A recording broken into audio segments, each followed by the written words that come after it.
Good to go. Okay, thanks everyone. Century maker today, Marnus Labuschagne. Mike's either side. For any questions? Right. Marnus, you said after the first innings that like whatever you've been working on throughout the tour, it all came and worked out. So does this kind of justify whatever you worked on, and was this better in the sense? I mean, not just the fact that you made 100, but the way you batted and the way the innings progressed. Yeah, like I said, I felt that in the first innings, felt really confident in my decision making. Leaving the ball outside off, being able to make really good decisions when they did come straight, able to score runs. And felt confident when they did go short that I could make really good decisions there. So as I said, I felt like it was all sort of coming together. It was nice to at least get a bit of a bigger score today. Down on the right here now. Hi Marnus, wanted to ask about what it's been like for you facing Mark Wood. I think he got you on the hand today, but generally probably had more success against him in this series than 18 months ago. A lot of my stuff I always sort of promote back to technique. I feel like my game's in a really good space to be facing him slightly, the technical changes that I've made, and it allows me to make really good decisions and get in positions to be able to either pull, duck, leave, sway. And I think the key to batting is to be able to have as many options as you can for a delivery. And I think that's what I feel at the moment. But like I said, that's just for one test. So we've got obviously another massive test ahead after tomorrow. Marnus, how much of a believer in momentum are you for yourself individually if you're batting? Like obviously, regardless of what happens tomorrow at the Oval from Thursday, the series will be decided there whether Australia wins the series for the first time in 22 years. Do you sort of feel like now you've got the momentum to score a lot of runs there as well? Once again, I don't want to say anything about runs. I just feel like my process is in a really good space, and I feel like if I'm going to continue to stick to the process, hopefully the runs keep coming. And I do feel like, for me personally, my series with my batting is built. Sort of from Edgbaston, where there was a bit of a rabble, and then to Lords, to Headingley, to today. So it's sort of trending in the right direction, but you just got to make sure you keep sticking to the process.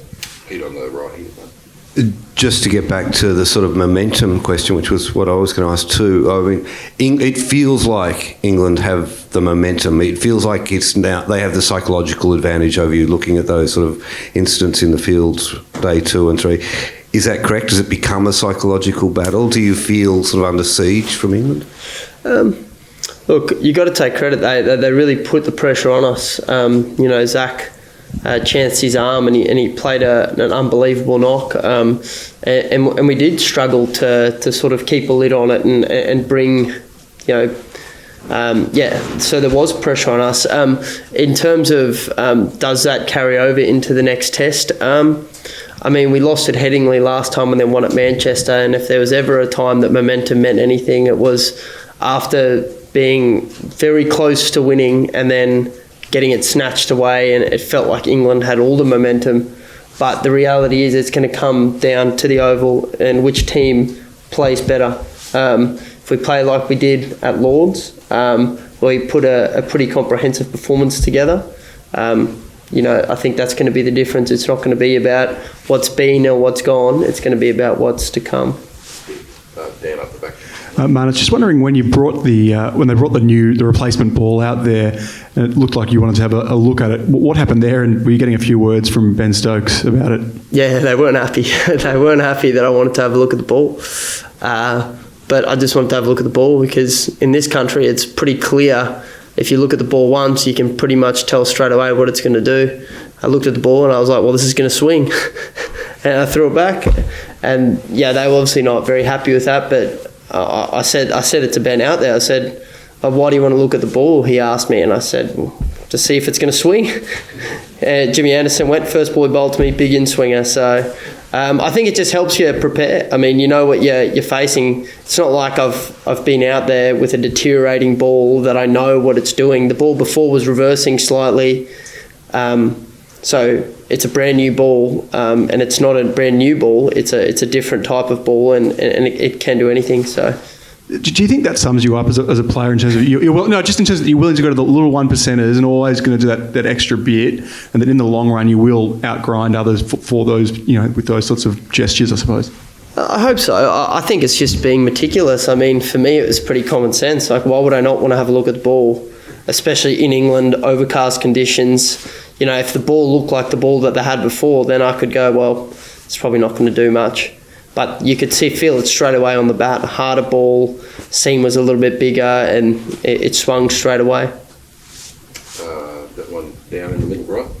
Marnus, what was the sort of feeling like this morning when you arrived? Obviously, you had the chance to go out and score some runs, and we know how much you like batting, but Josh said yesterday he'd be quite happy to see it rain all day, effectively. What was that like for you, that wait this morning, and what do you think about tomorrow as well? Happy to see it rain? Well, as a player, you've got to be prepared to play, and I think we were today. I think you saw we took the game on. We, we knew what the task we had. We knew it wasn't going to be necessarily a massively long day, but we had to be on for that 2-hour stint that we did get. And for us now, it's about retaining the Ashes. This is what it comes down to. Whatever time we have left tomorrow, there's only one option, which is bat out the day. And the rain's going to play its part, but I certainly think there'll be some sort of play in tomorrow. If there's no rain at all tomorrow, some sort of freak happens, are you discounting the win completely? You kind of suggested that. Like, as in get a lead, yeah, and then what do you mean? Well, can you see a situation where Australia declare tomorrow and stick? England have said in the past, no chance, zero. Like, as in get ahead. So what are we? 60 behind. Sunny all day. 60 behind. I mean, if Mitch gets going, maybe. If Mitch and Greeny put on an absolute unbelievable partnership. But once again, I think we're just going to let it play out and get bowled out when we do. And then I don't think we're going to give England a sniff. I think that's exactly what they would like. Oh, Louis. Sorry, mate. Just had a couple more, folks. It's all good. Just on Mitchell Marsh, obviously a really important partnership that you've had with him there. Has he surprised even you guys with how accomplished he's looked back at Test level? I think until you do it in Test level, it gives you that confidence. But seeing him bat, even in the one days, seeing him bat in the nets and the confidence he has in his game at the moment, I definitely had no doubt when he was going to come in, the way he was going to play, his method, but also the confidence that he had in his own game.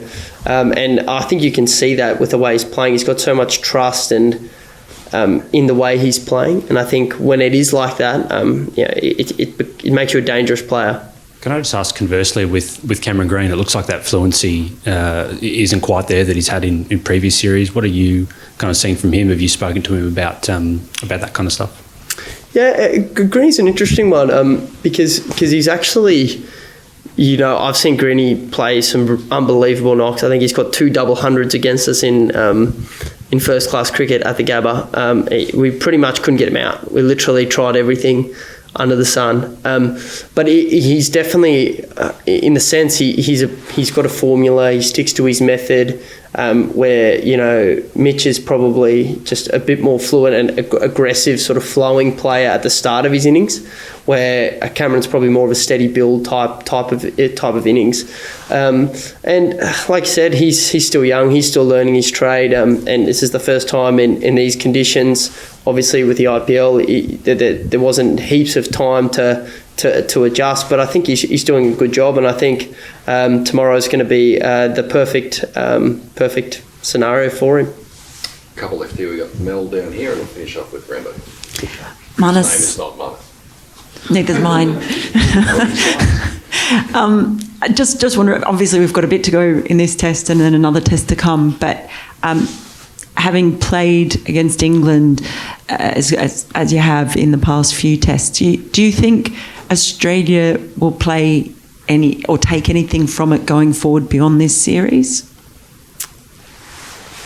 Absolutely. I think we'd be remiss to not learn from the last 4 games and then implement those things for the Oval Test. I think, that's the great part about a 5-test series, is that you get so much information like a 2-test match series, you're sort of coming off the preparation and the statistics you have before the series. But with a 5-test match series, there's so much information in the 4 games that, it comes to this last test where, you can be very planned for each single player. You can be prepared to work on matchups, all those sorts of things you can implement in a 5-test match series. More the style, the style. Oh, their style? Like, are we going to implement that ourselves? Take stuff from it. Well, I think the benefit I've seen with England is that they haven't just played one style. I think that's what's made them the good, especially the last match. I think they've adopted different styles. They've taken the game on when it was time to take it on. They sat back. So I think it's just, for us, we've got plenty of experience, and we're just going to allow the players to assess the circumstances and play accordingly. Rambo? Can I just come back to that point where the ball got changed? Were you surprised that the umpires deemed it to be too dark for the quick to operate? Because obviously they wanted to bring Mark Wood on at that stage. And did you see that as your chance to put a dent in the margin on the deficit pretty quickly with the spinners on? Yeah, I mean, the thing with the light, it's completely out of the hands of the players. It's obviously, we're playing under light so much now that you sometimes forget how dark it is, because the artificial light is so pronounced. Pronounced, is that the right word? Pronounced. So the artificial light is so pronounced, and facing a 150k bowler in pretty dark conditions, probably not the best result if you're a batter. But when they did have to bowl spin, it was obviously in England's court there to go off the field or keep bowling spin. And having 2 spinners going on, I thought it was an opportunity for us to put a little bit of pressure back on them. Obviously, Joe getting me out there at the end's not the ideal finish for us, but I think one for almost 100 in that session made a bit of a dent in the deficit, and we're not too far away from sort of getting past that 60-run lead. Last one, Sam up there. And Marn, just back to your century, I know you are team first focused, but just on an individual level for that, England's obviously somewhere that carries a lot of weight in Australian cricket. How does it feel to post a ton like that here? Yeah, a bit of sweet, just because of the circumstance of the match. How important that score is yet to be seen. So if we end up, saving the match, then it'll be a pretty good moment. But until then, it's sort of sitting on the edge. It's always a privilege to score a Test 100. It doesn't happen that often, and I think you have to recognise that. It is special, but currently sitting here, it's still a little bit bittersweet, just with the circumstance of the game. Thanks, everyone. Thank you.